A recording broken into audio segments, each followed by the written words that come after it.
Чиста околина.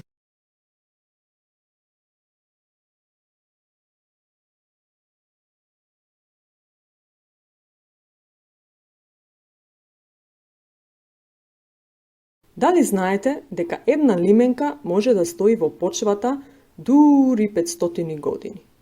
За среќа, и лименките се направени од алуминиум, кој може да се рециклира и така ќе спречиме загадување на почвата.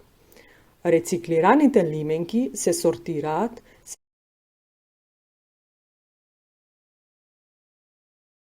Дали знаете дека со рециклирање на едно стаклено шише може да се заштеди доволно струја за да запалиш сијалица што ќе свети 4 часа?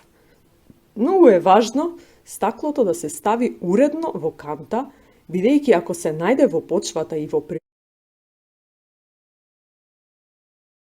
Хартијата се прави од целулоза која ја има во дрвјата. Сите метали, како железото, бакарот, алуминиумот, може да се рециклираат.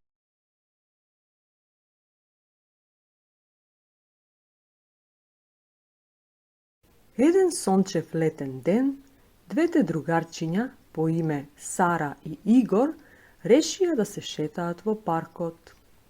Тие беа на летен распуст и немаа никакви обврски за на училиште, па можеа да си играат по цел ден. Но на Сара и Игор игрите бргу им стануваат досадни, па секогаш сакаа нешто да истражуваат. Така денес, тие во паркот првин се лизгаа на лизгалката, па се клацкаа на клацкалката, потоа се лулаа на лулашките и на крај играа криенка. Кога веќе се им здосади, одлучија да истражуваат што има интересно во паркот. Шетајќи низ паркот, здогледаа едно дете како си го отвори сладоледот